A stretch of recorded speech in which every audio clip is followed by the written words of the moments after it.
कल हम लोगों ने क्या लिखा था? क्लीमेंट एटली की घोषणा।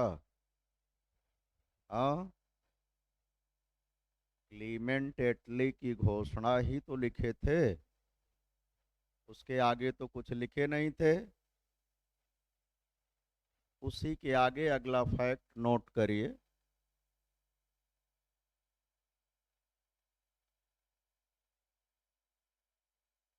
बोलें।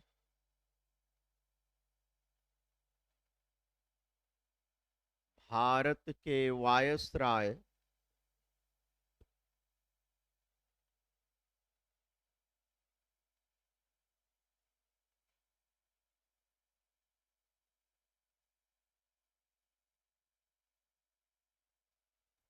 लॉर्ड वेबल ने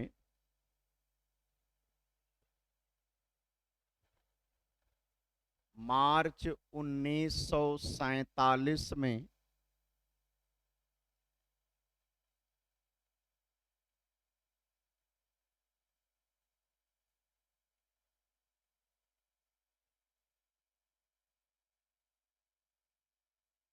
ब्रेक डाउन प्लान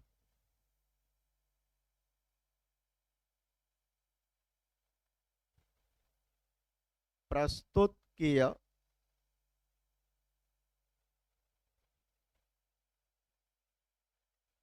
जिसमें कहा गया था कि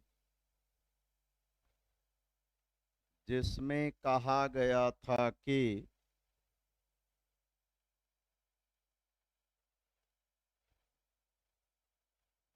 अंग्रेजों को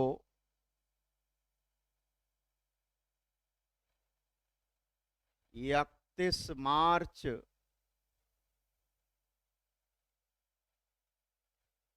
18 सॉरी 31 मार्च 1947 तक भारत छोड़ देना चाहिए।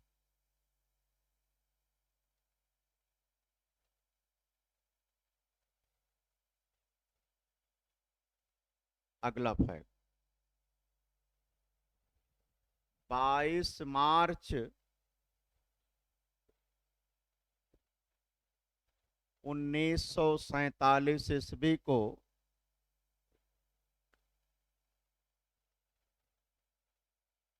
लॉर्ड माउंटबेटन लॉर्ड माउंटबेटन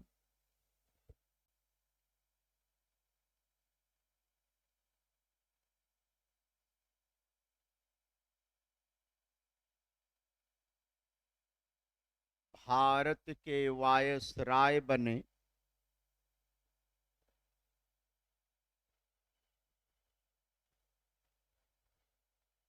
उन्होंने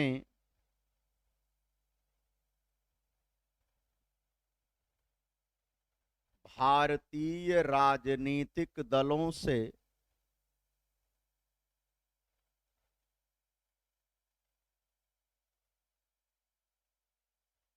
बातचीत करके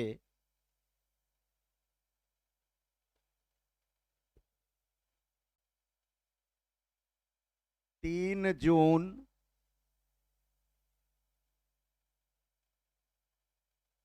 1947 को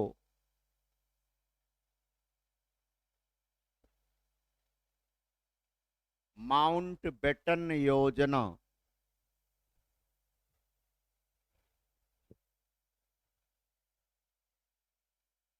प्रस्तुत किया,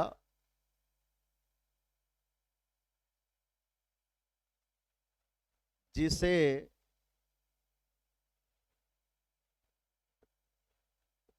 ब्रेक डाउन प्लान सॉरी जिसे बाल्कन प्लान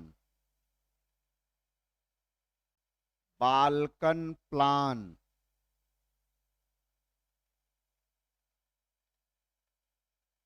भी कहा जाता है।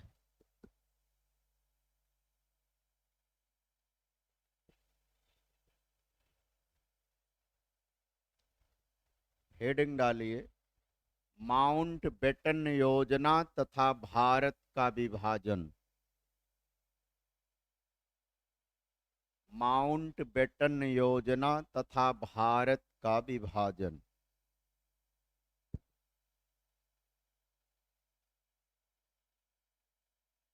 माउंटबेटन योजना तथा भारत का विभाजन 1947।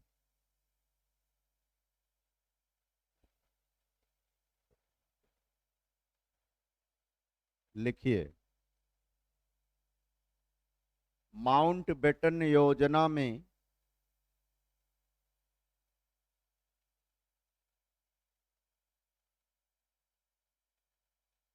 कहा गया था कि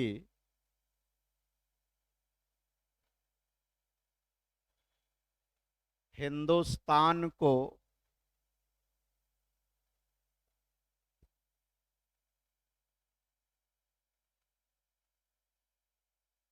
दो डोमिनियन स्टेट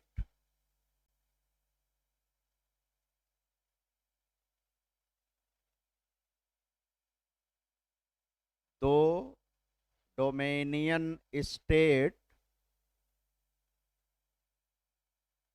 भारत संघ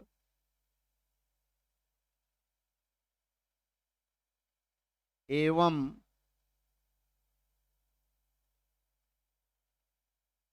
पाकिस्तान संघ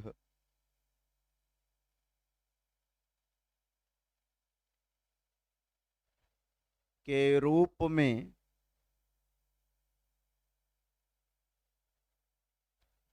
विभाजित कर दिया जाएगा।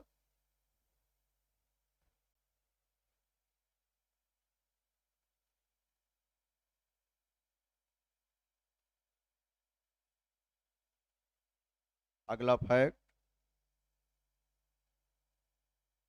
भारतीय रियासतें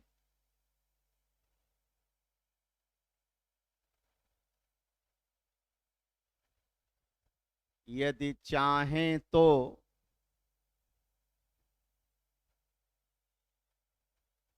भारत संघ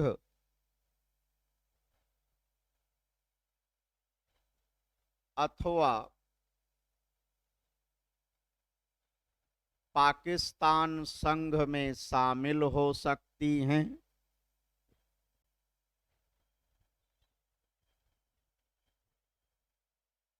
अन्यथा स्वतंत्र रह सकती हैं।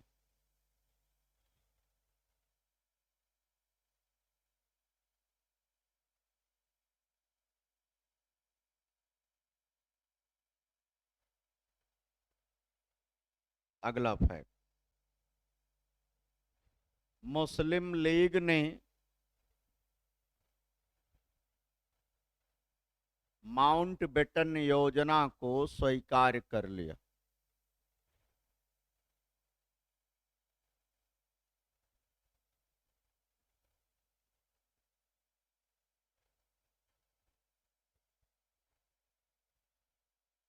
अगला फैक्ट, महात्मा गांधी ने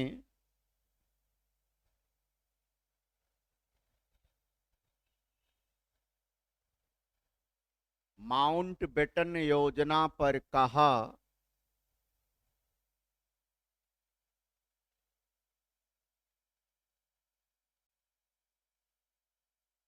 इन्वर्टेड कामा में, यदि कांग्रेस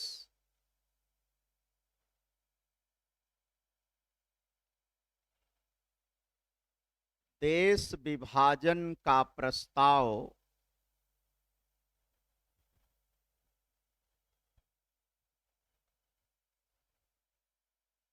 स्वीकार करती है तो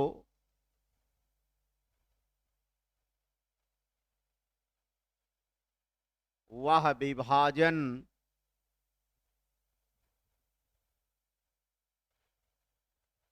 मेरी लाश के ऊपर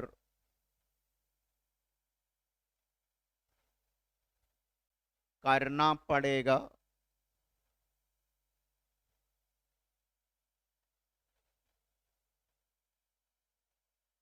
अगला फैक्ट,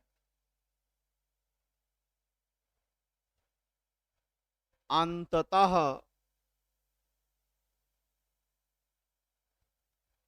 महात्मा गांधी ने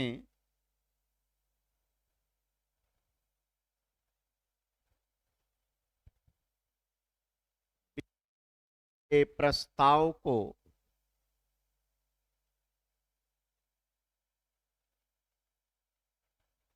अपनी सहमति दे दी।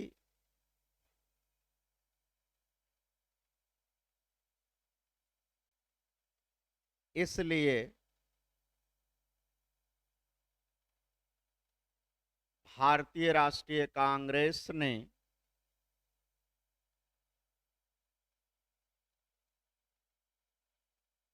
14 जून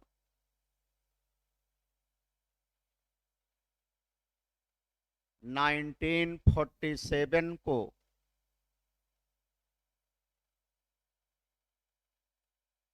माउंटबेटन योजना को स्वीकार कर लिया।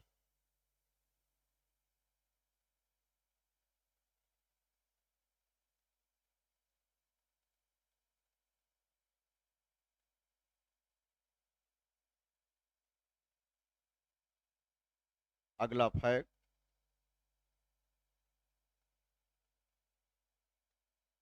4 जुलाई 1947 को ब्रिटिश संसद में भारतीय स्वतंत्रता विधेयक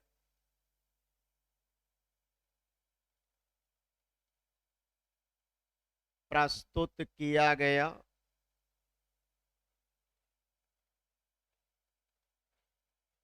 अगला फैक्ट, 18 जुलाई 1947 को ब्रिटिश संसद ने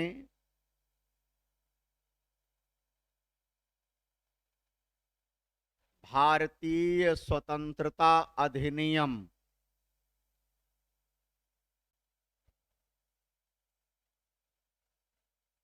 पारित किया।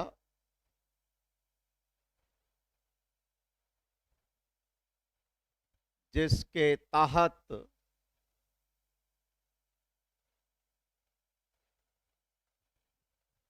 डैश नंबर 1,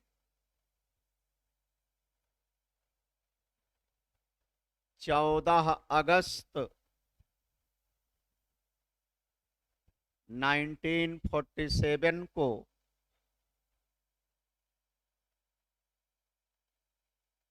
पाकिस्तान संघ का जन्म हुआ।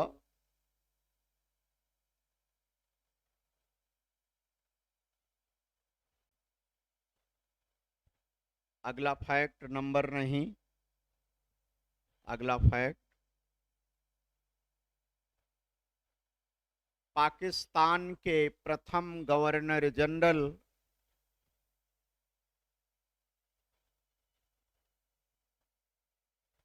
मुहम्मद अली जिन्ना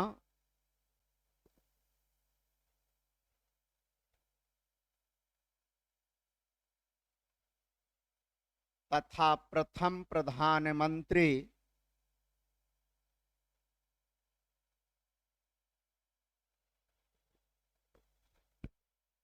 चौधरी लियाकत अली थे।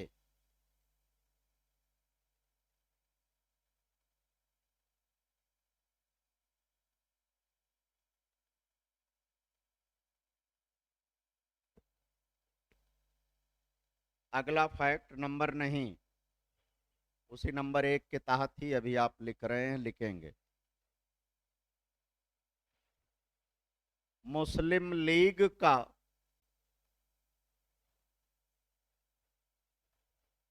1930 ईस्वी का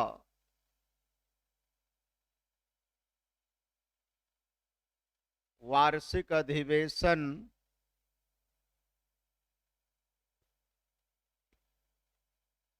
इलाहाबाद में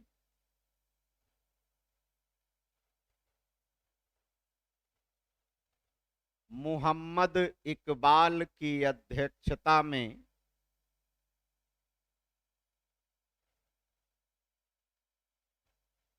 हुआ था।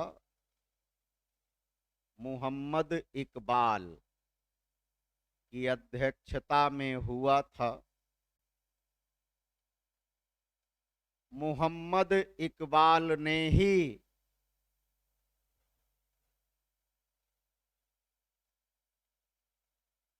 पहली बार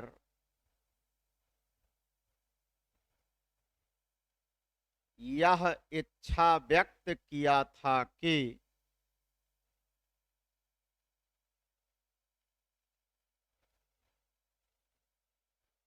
मुसलमानों के लिए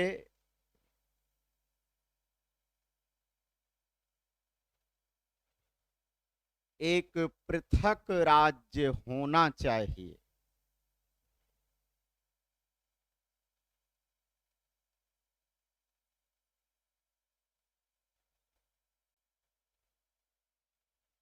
अगला फैक्ट, पाकिस्तान शब्द का जनक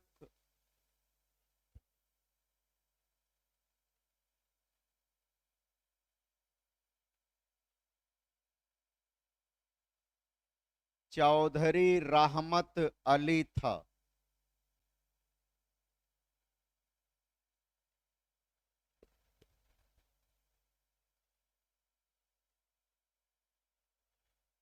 अगला फैक्ट,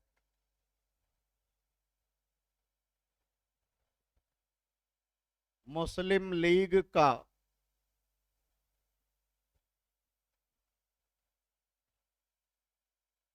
1940 ईस्वी का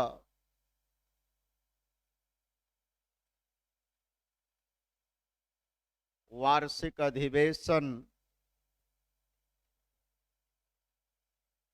लाहौर में मोहम्मद अली जिन्ना की अध्यक्षता में हुआ।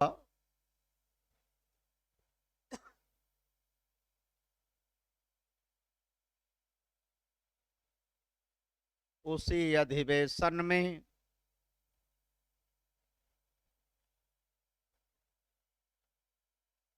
मुस्लिम लीग ने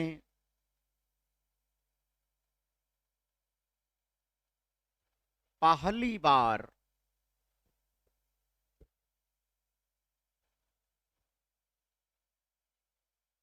इन्वर्टेड कामा में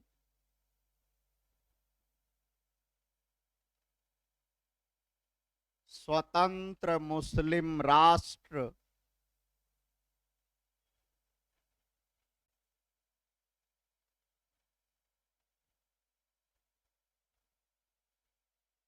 पाकिस्तान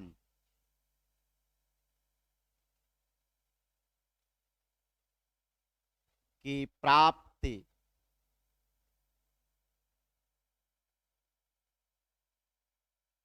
अपना लक्ष्य घोषित किया।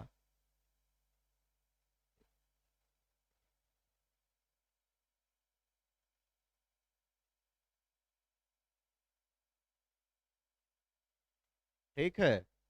1940 ईस्वी के पूर्व मुस्लिम लीग ने खुलकर पाकिस्तान की बात कभी नहीं कही थी, और 7 वर्ष के भीतर ही परिस्थितियां ऐसी हुई कि वो पाकिस्तान अपना ले लिए।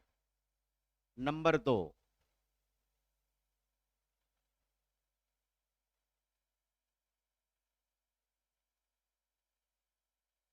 15 अगस्त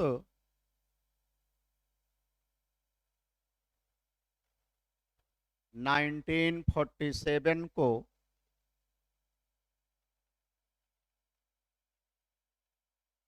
भारत स्वतंत्र हुआ।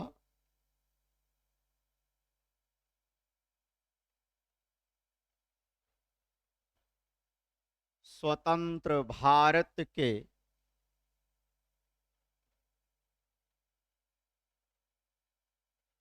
प्रथम गवर्नर जनरल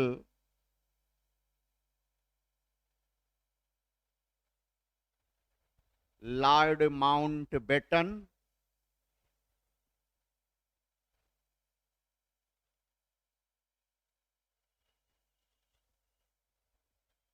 तथा प्रथम प्रधानमंत्री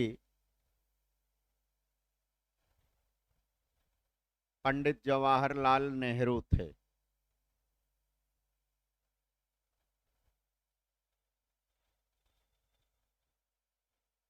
ठीक है, आपका नेशनल मूवमेंट का टॉपिक समाप्त हो गया। भारतीय राष्ट्रीय आंदोलन। मॉडर्न में आपका एक टॉपिक बचा है, गवर्नर, गवर्नर जनरल तथा वायसराय। गवर्नर,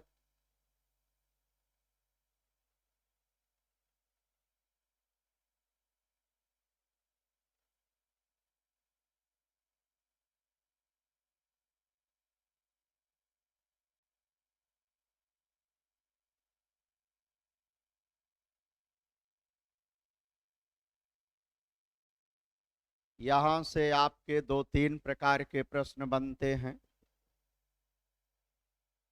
जैसे सबसे मोटा प्रश्न कि बंगाल का प्रथम गवर्नर कौन था, है ना। बंगाल का प्रथम गवर्नर जनरल कौन था। भारत का प्रथम गवर्नर जनरल कौन था। भारत का प्रथम वायसराय कौन था। भारत का अंतिम गवर्नर जनरल कौन था। भारत का अंतिम वायसराय कौन था। ऐसे प्रश्न। दूसरे प्रश्न ये कि कोई घटना देता है और कहता है कि इस घटना के समय भारत का गवर्नर जनरल या वायसराय कौन था।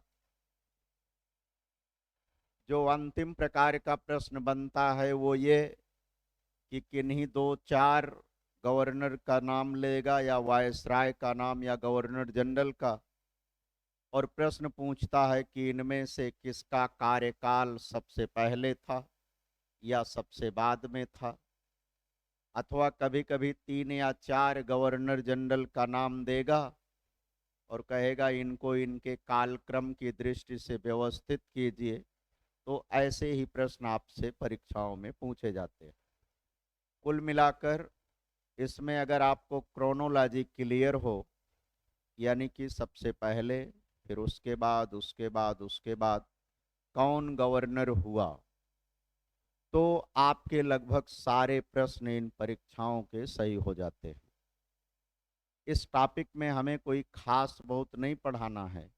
मेन है क्रोनोलॉजी। क्रोनोलॉजी हम आपको नोट कराएंगे और उसके कार्यकाल की जो भी महत्वपूर्ण घटना है उसमें से 10-5 को छोड़कर पूरे के बाकी सारी घटनाओं को हम आपको डिटेल में पढ़ा चुके हैं।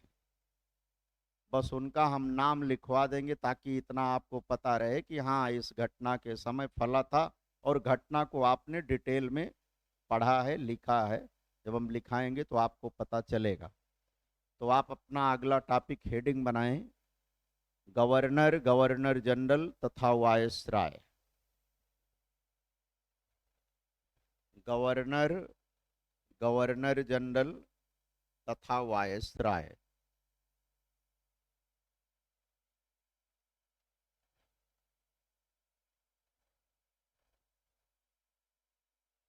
ठीक है।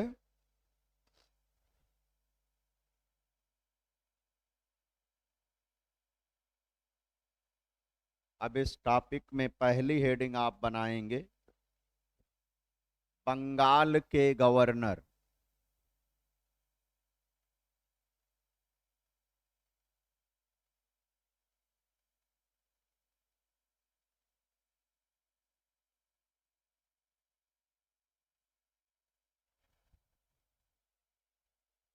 और बंगाल के गवर्नर में पहला नाम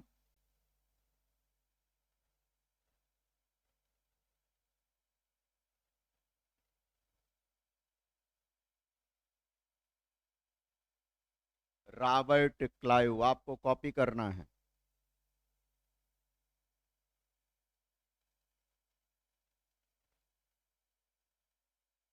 1757 से 60।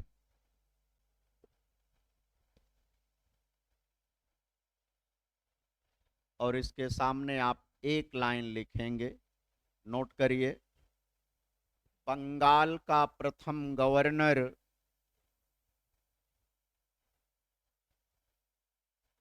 रॉबर्ट क्लाइव था।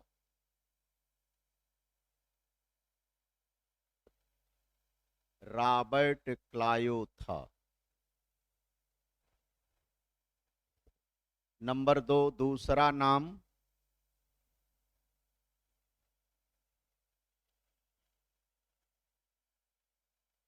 हालबेल। 1760 ईस्वी। एक कार्यवाहक था, इसका कोई ऐसा कार्य नहीं है कि जो हम आपको लिखवाएं। नंबर 3,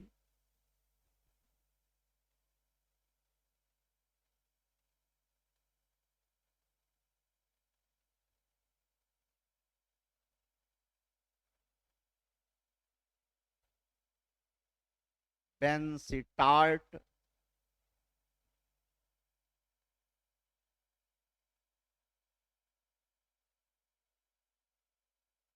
1760 से 65। इसके बारे में लिखना है, एक लाइन लिखिए। इसके कार्यकाल में 1764 में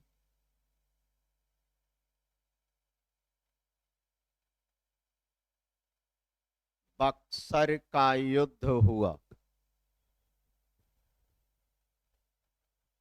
लिखवाया हूं आपको, बक्सर का युद्ध। याद आया? याद आया? किसको याद है? कब हुआ था बक्सर का युद्ध? कितनी तारीख को हुआ था? किस महीने में हुआ था?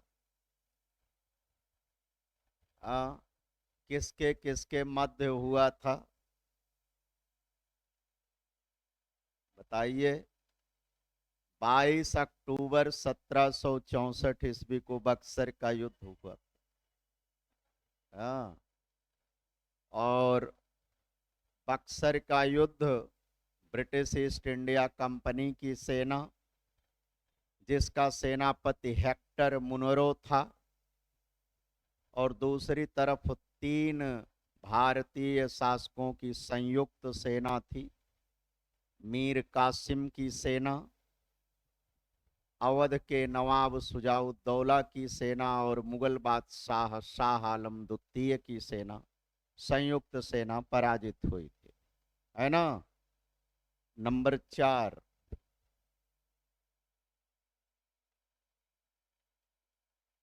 वारेन हेस सॉरी रॉबर्ट क्लाइव फिर से गवर्नर बना था 2 टाइम। रॉबर्ट क्लाइव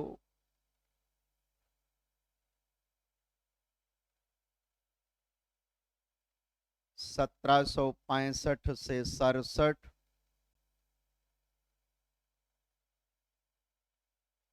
इसके सामने एक लाइन आप लिखेंगे, रॉबर्ट क्लाइव का द्वितीय कार्यकाल।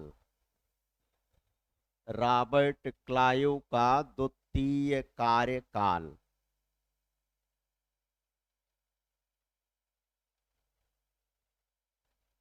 ठीक है। आपसे बहुत मोटा प्रश्न पूछ सकता है कि रॉबर्ट क्लाइव का द्वितीय कार्यकाल कब से कब तक था, तो आपको ज्ञात होना चाहिए।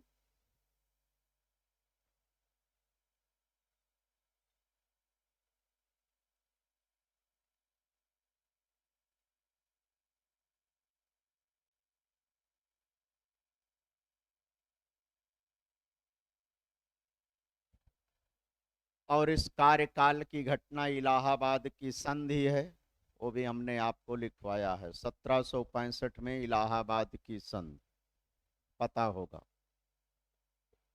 नंबर 5,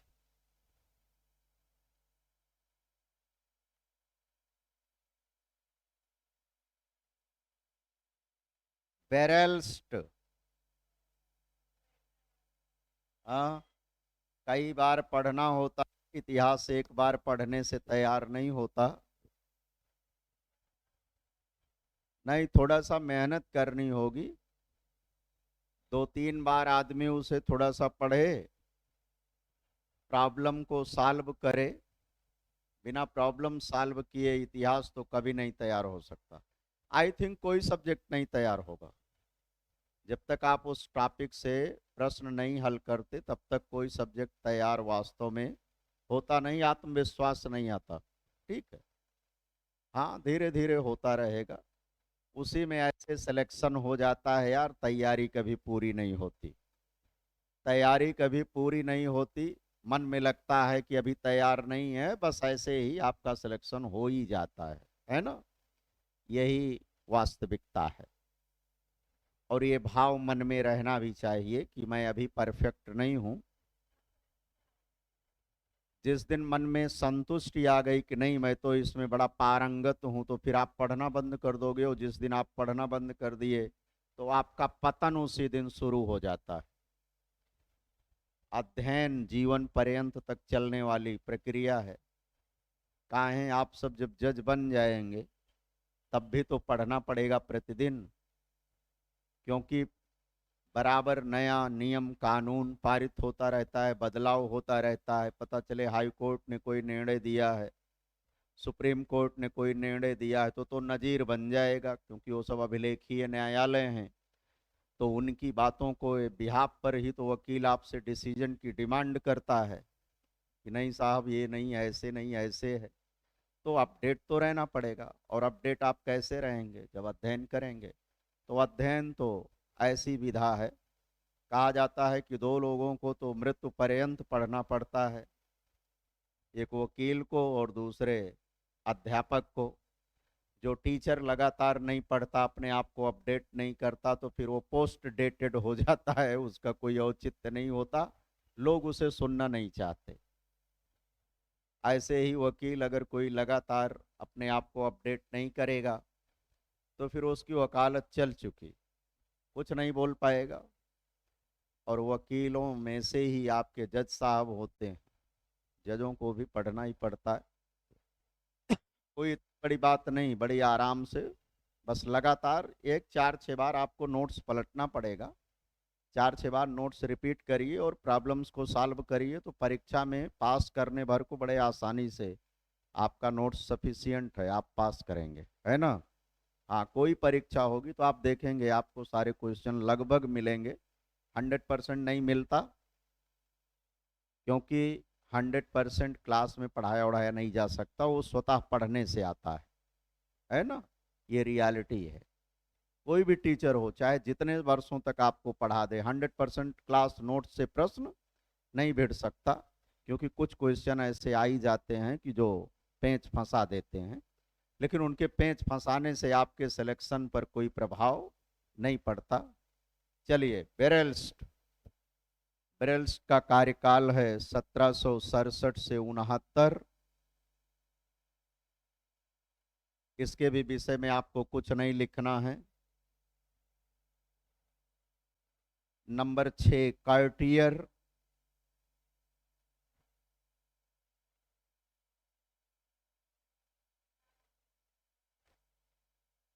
अरे यार, ये क्लाइव लिखना था, हमने क्लाइन लिख दिया, बोला तो क्लाइव ही था।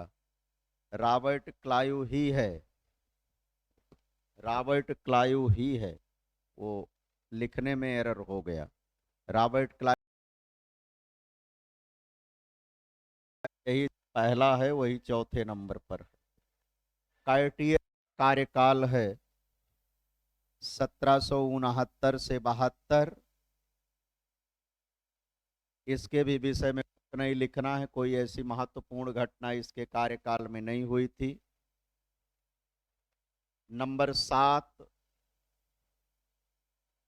Warren Hastings.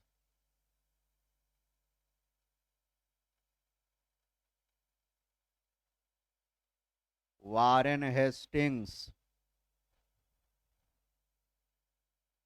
1772 से 74, इसके बारे में लिखना है। 1772 से 74 इसके विषय में लिखना है। बोलें।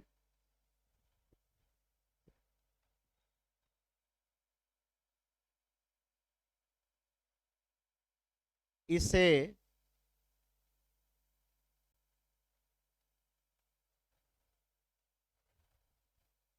हिंदी, संस्कृत, बांग्ला, अरबी, फारसी इत्यादि भारतीय भाषाओं का ज्ञान था।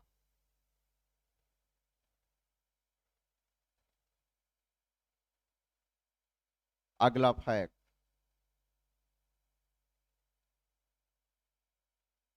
इसके कार्यकाल में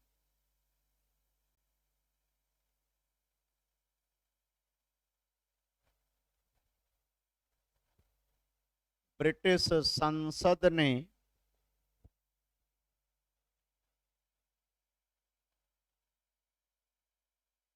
सत्रह सौ तिहत्तर ईस्वी में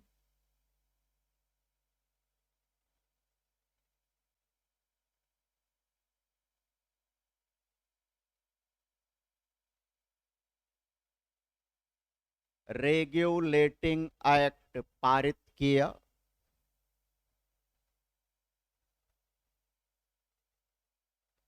जिसके तहत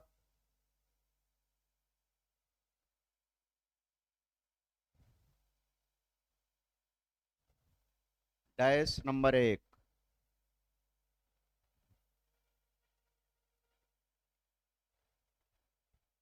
बंगाल प्रेसिडेंसी को बंगाल प्रेसिडेंसी को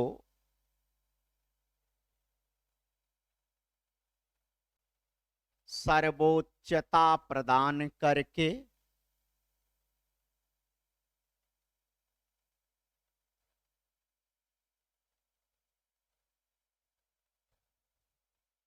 मद्रास प्रेसिडेंसी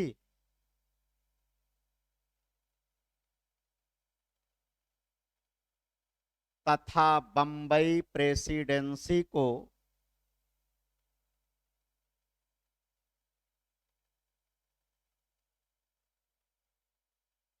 बंगाल प्रेसिडेंसी के अधीन बंगाल प्रेसिडेंसी के अधीन कर दिया गया।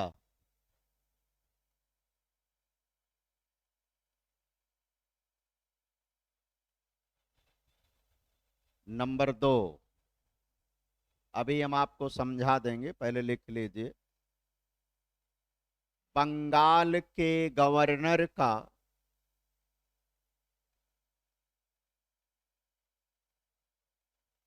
पद नाम बदलकर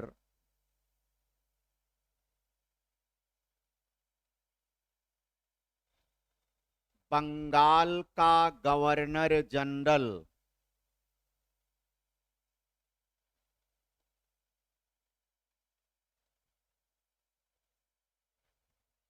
बंगाल का गवर्नर जनरल कर दिया गया।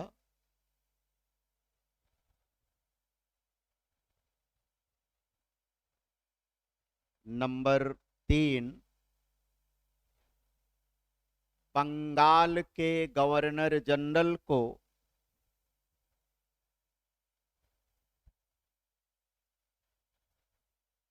परामर्श देने के लिए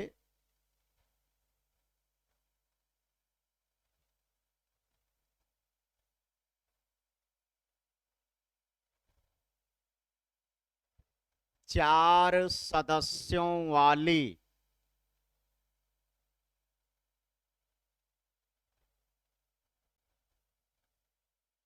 एक कार्यकारिणी परिषद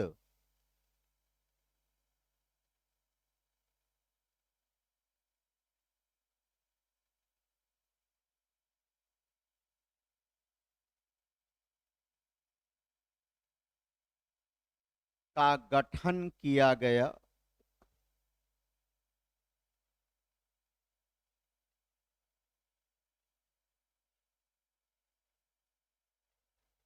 पूर्ण विराम उसी में आगे गवर्नर जनरल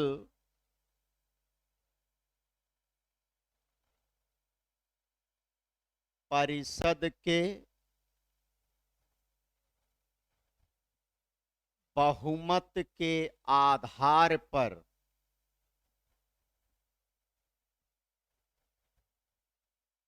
सभी निर्णय करेगा।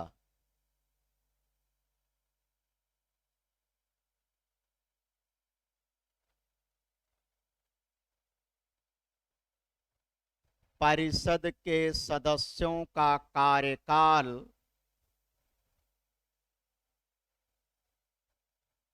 5 वर्ष होगा।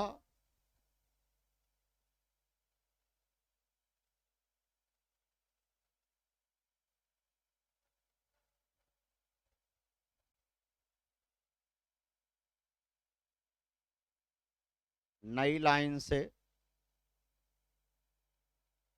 बंगाल के,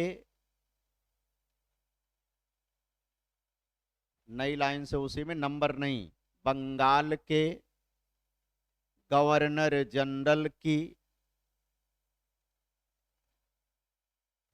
कार्यकारिणी परिषद में नियुक्त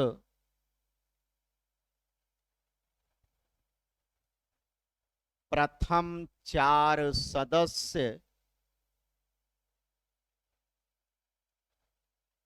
निम्नलिखित थे।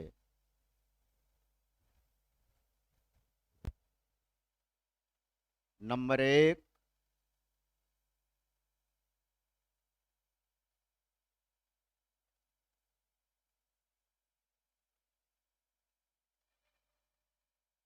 Philip Francis.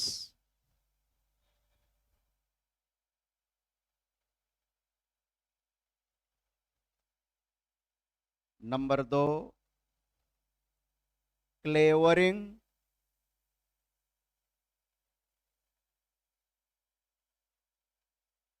Number 3, Barwell.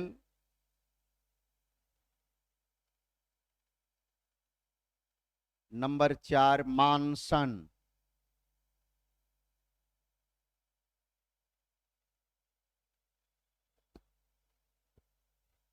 ठीक है। दरअसल क्या था ना कि इस कानून के पारित होने के पहले ब्रिटिश ईस्ट इंडिया कंपनी का भारत में मूलतः 3 प्रशासनिक केंद्र था। एक बंगाल प्रेसिडेंसी, एक मद्रास प्रेसिडेंसी और तीसरी बंबई प्रेसिडेंसी। जो बोर्ड ऑफ डायरेक्टर्स थे ब्रिटिश ईस्ट इंडिया कंपनी के, जो लंदन में बैठते थे, वह इन तीनों प्रांतों में एक एक गवर्नर अपॉइंट करते थे और प्रत्येक गवर्नर का दायित्व तो अपने प्रांत के कार्यों को देखना होता था। एक गवर्नर का दूसरे गवर्नर से कोई लेना देना नहीं होता था। बोर्ड ऑफ डायरेक्टर्स के द्वारा जब कोई निर्देश प्राप्त होता था तो एक गवर्नर दूसरे गवर्नर का सहयोग आदि करता था। लेकिन इस कानून के तहत ब्रिटिश संसद ने भारत में ब्रिटिश ईस्ट इंडिया कंपनी का जितने भूभाग पर शासन था उसे एकीकृत करने का प्रयास किया। इसीलिए बंगाल प्रेसिडेंसी को सर्वोच्चता प्रदान करके अन्य दोनों प्रेसिडेंसियों को बंगाल प्रेसिडेंसी के अधीन कर दिया गया, है ना। और बंगाल के गवर्नर को गवर्नर जनरल पद नाम दे दिया गया, यानी governor of the other governors. Governor general means governor of the other governors, यानी भारत में जो अन्य प्रेसिडेंसियों के गवर्नर होंगे ये उनको भी गवर्न कर सकता है, अन्य प्रेसिडेंसियों के मामले में भी निर्णय ले सकता है, लेकिन कहीं तानाशाही रवैया ना अपनाए और ब्रिटिश संसद का हस्तक्षेप बना रहे, इसके लिए ये 4 सदस्यीय परिषद का गठन कर दिया गया। गवर्नर जनरल इनकी सहमति के बिना इनके बहुमत के आधार पर भी कोई निर्णय लेगा। अब इनको बोर्ड ऑफ डायरेक्टर्स की सिफारिश पर ब्रिटिश सम्राट द्वारा अपॉइंट किया जाता था और इन्हें इनके पद से ब्रिटिश संसद ही हटा सकती थी। तो देखा जाए तो ब्रिटिश संसद ने भारत के शासन पर अपना नियंत्रण स्थापित कर लिया, क्योंकि ये 4 सदस्य उसी संसद के प्रति उत्तरदायी होते थे और यह अपने बहुमत के आधार पर गवर्नर जनरल को इस बात के लिए बाध्य करते थे कि वह जैसा कहें वैसा ही करो, है ना। नंबर 3, 1774 ईस्वी में, नंबर 3, 1774 ईस्वी में कोलकाता में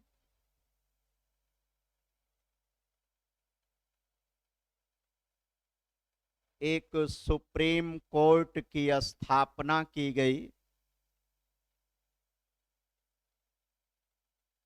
एक सुप्रीम कोर्ट की स्थापना की गई, पूर्ण विराम उसी में आगे। कलकत्ता सुप्रीम कोर्ट के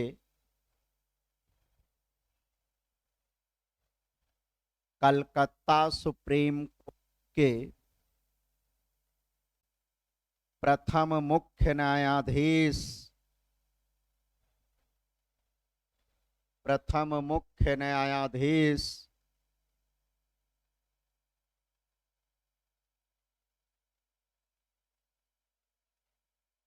एलिजा इम्पे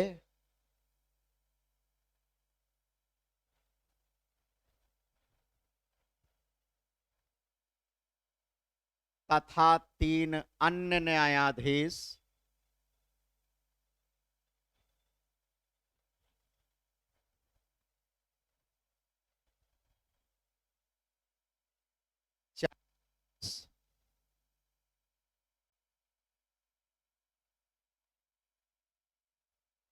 लिमास्टर,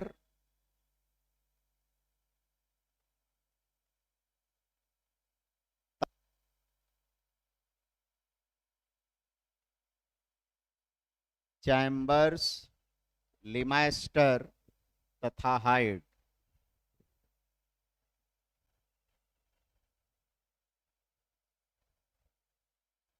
ठीक है। एक प्रश्न पूछा जाता है, निम्नलिखित में से कौन कलकत्ता सुप्रीम कोर्ट का न्यायाधीश नहीं था।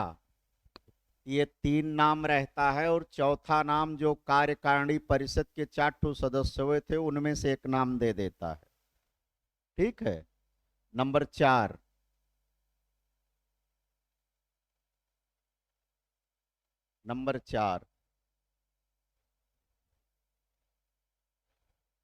रेगुलेटिंग एक्ट के माध्यम से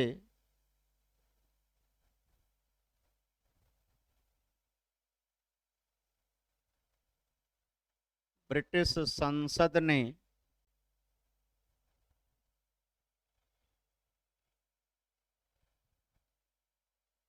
ब्रिटिश ईस्ट इंडिया कंपनी पर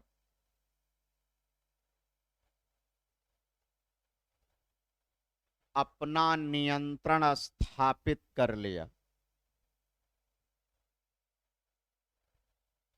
अपना नियंत्रण स्थापित कर लिया।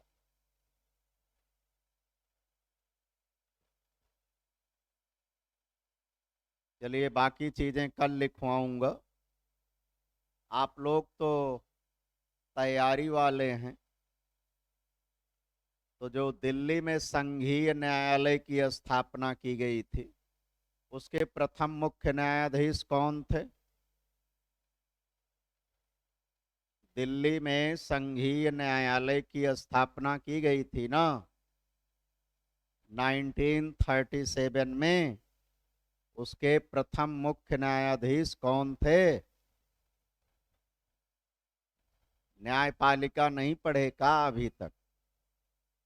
हाँ, न्यायपालिका नहीं पढ़े क्या? फेडरल कोर्ट की गठन किया गया था ना दिल्ली में 1937 में, तो उस फेडरल कोर्ट के चीफ जस्टिस कौन थे? फेडरल कोर्ट नाम था सुप्रीम कोर्ट, एक्चुअल में सुप्रीम कोर्ट तो प्रिवी काउंसिल थी, प्रिवी काउंसिल थी। तो यहां वाले के मुख्य न्यायाधीश कौन थे? आ नहीं पता? सर मारिस गुइयर थे ना? नहीं पढ़े हैं? चलिए पढ़ लीजिएगा, ऑनलाइन मिल जाएगा, गूगल पे एक बार बोलेंगे वो तुरंत ही दिखाएगा, क्योंकि मोटी चीज है। चलिए थैंक यू, कल हम लोग फिर मिलते हैं।